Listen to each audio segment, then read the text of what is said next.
And Maine's congressional leaders are also responding to President Zelensky's address tonight. They're calling it inspiring and want the United States to do more for Ukraine. News Center Maine's Sean Stackhouse has the latest.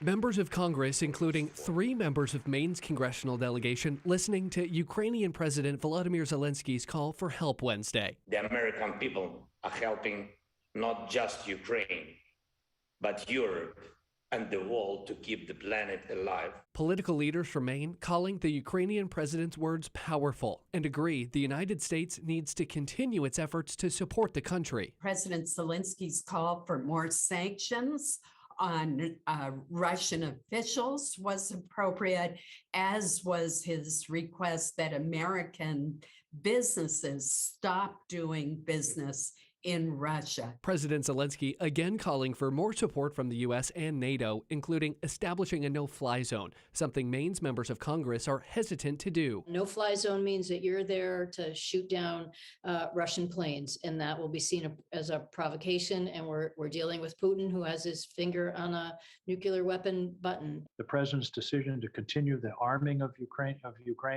of working with NATO on the sanctions, and also the arming of Ukraine through NATO countries, humanitarian assistance is the right path. Senator King, who sits on both the Senate Armed Services and Intelligence Committees, is closely monitoring the situation and the U.S. response. I think if they raise the level of civilian attacks and move toward chemical or biological weapons, I think that will provoke a even more severe response. Congresswoman Pingree and Senator Collins are calling for additional humanitarian aid to support refugees. I even think that we should consider a humanitarian airlift of some of the refugees who have flooded into Poland. And how can you possibly watch what's going on every day and not say, how can we open up our homes and our hearts to assist them? Sean Stackhouse, News Center, Maine.